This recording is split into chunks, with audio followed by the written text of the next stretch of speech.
वैसे तो कड़ी पत्ता करीब-करीब हर घर में उगाया जाता है, आसानी से उगने वाला पौधा होता है, लेकिन बरसातों के बाद हमारे कड़ी पत्ते के जो प्लांट हैं, उनमें फंगस की भी प्रॉब्लम होती है, पत्तियाँ झुकी-झुकी सी रहती हैं। आज के वीडियो में मैं आपको दिखाने वाली हूँ कि यदि कड़ी पत्ते के प्लांट में इस टाइप की प्रॉब्लम आ रही है, जैसे मेरे कड़ी पत्ता में आपको दिखेगा, तो कुछ ज़रूरी बातों का आप ध्यान रखिए, आपके कड़ी पत्ता का प्लांट सही हो जाएगा। ये बोगनविला है, देखो इसे कट कर दिया था अभी थोड़े दिन पहले ही, आप लोगों के साथ वीडियो भी शेयर किया था और इसमें नई-नई पत्तियाँ निकलने लगी हैं। ये देखकर बहुत खुशी होती है कि जब आप कोई ट्रीटमेंट करते हो अपने प्लांट पर और वो आसानी से वो ट्रीटमेंट सक्सेसफुल हो जाता है। फ्लावरिंग तो बहुत ही अच्छी हो रही है, इस समय धूप काफ़ी तेज़ है, बरसात 2 दिन से रुक चुका है, तुलसी जी भी बहुत घनी हो गई हैं। और जो कड़ी पत्ता है, ये यदि प्रॉब्लम कर रहा है, 2-3 इसमें कॉमन प्रॉब्लम होती है, पत्तियों का पीला होना, पत्तियों का झुका-झुका होना और बड़ा नहीं होना, ग्रोथ नहीं होती है पत्तियों की, पत्तियाँ अक्सर पीली पड़ जाती हैं। तो सबसे पहली बात तो ये है कि अपने फ्लावरिंग प्लांट्स को जो कुछ भी हम पोषक तत्व प्रदान करते हैं, वही पोषक तत्व हम अपने सारे प्लांट्स को दे रहे होते हैं, चाहे वो फॉलिएज वाले प्लांट हो या फ्लावरिंग वाले प्लांट हो। ऐसी गलती कभी नहीं करनी चाहिए। जितने भी हमारे फॉलिएज वाले प्लांट्स हैं, जिन्हें सिर्फ पत्ते निकलने हैं, हमें पत्ते चाहिए सिर्फ उनसे, उनके रख रखाव का तरीका अलग है। और फिर दूसरी चीज़ ये है कि एक प्रकार के खाद को ही हम बार-बार देते रहते हैं, ऐसा कभी नहीं करना चाहिए। एक ही तरीके का खाना तो हम खुद भी नहीं खाते, तो फिर हमारे पौधे कैसे खा सकते हैं? यानी कि इसमें भी वैरायटी लानी पड़ती है, यानी कि कभी हम ऑर्गेनिक फर्टिलाइज़र का सहारा लेते हैं और कभी केमिकल फर्टिलाइज़र का सहारा लेते हैं। लेकिन जिन पौधे को हम खाने में इस्तेमाल करते हैं, उसके लिए कोशिश करनी चाहिए कि हमें केमिकल फर्टिलाइज़र का सहारा ना लेना पड़े। अब बात है कड़ी पत्ते की, ये देख रहे हो बहुत ही पतली सी डंडी वाला कड़ी पत्ता है और इसकी पत्तियां भी झुकी-झुकी हैं। इसके 2-3 रीज़न हो सकते हैं, या तो सही न्यूट्रिशन नहीं मिल रहा, या बहुत जल जमाव हो गया है, पानी भर गया है, या फिर इसको मैंने धूप में नहीं रखा था। इनमें से तीसरा कारण सही है, ये छाँव में था और क्योंकि जब तेज़ धूप थी मैंने हटा दिया था इसे, और इसमें बरसात का पानी बिल्कुल भर चुका था और ये बड़ा कंटेनर है, बड़े कंटेनर में लगाया है मैंने इसे। तो सबसे पहले यदि इस टाइप की प्रॉब्लम है कि आपके कड़ी पत्ता में ग्रोथ नहीं हो रही है और पत्तियाँ झुकी-झुकी हैं, सबसे पहले आप थोड़ी-सी गुड़ाई कर दें, बरसात के बाद बहुत देखो इसमें बोगनविला के बहुत सारे पत्ते ऊपर से गिर चुके हैं, इन्हें मैं हटा दूँगी, लेकिन आज धूप तेज़ है तो गुड़ाई करने के बाद इससे मल्च भी किया जा सकता है।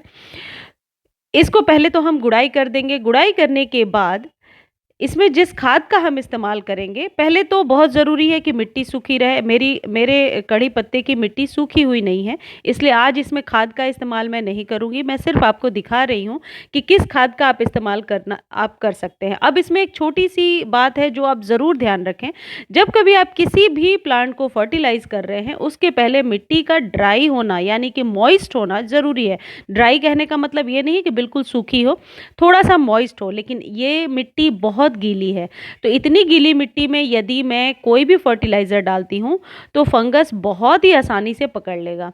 अब आप क्या करें, अपने कड़ी पत्ते को ऊपर से 1 इंच प्रून कर दें। हालाँकि प्रून करने में हमें बुरा लगता है कि एक तो छोटा प्लांट है, ऊपर से हम प्रून कर रहे हैं, लेकिन यकीन मानिए प्रूनिंग करने से आपके प्लांट को बढ़ने के लिए और ज़्यादा जगह मिलेगी और प्लांट अलग-अलग शूट्स निकालेगा।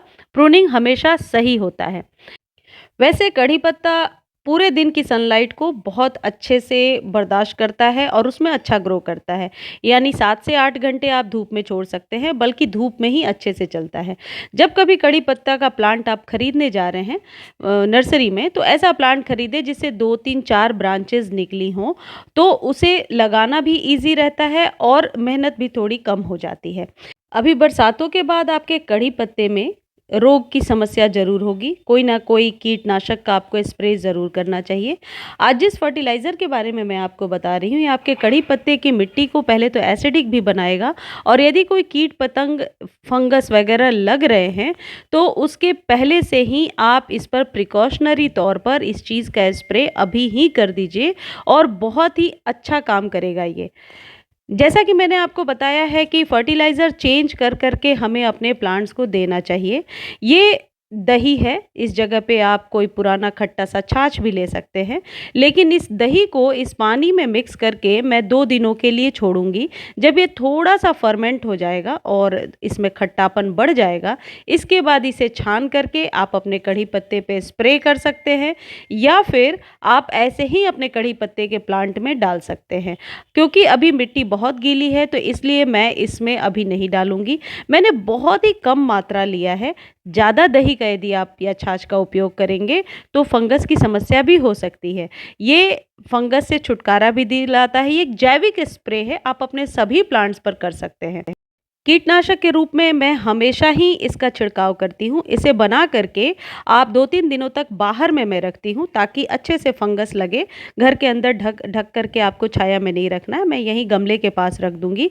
इससे क्या होता है कि जब कभी आप शुद्ध तरीके से ये छिड़काव करते हैं तो कीड़ों को तो रोकता ही है, कड़ी पत्ता में फंगस लगने से भी रोकता है और मिट्टी को स्लाइटली एसिडिक बनाता है। अब आप सोच रहे हैं क्या ये 1 चम्मच हम ऐसे डाल सकते हैं? नहीं, बिल्कुल भी नहीं डालना है, आपको लिक्विड बना करके ही डालना है। डायरेक्टली कभी भी मत डालना वरना बाद में वहाँ से कीड़े पनपने लगेंगे चाहे जितनी भी धूप हो।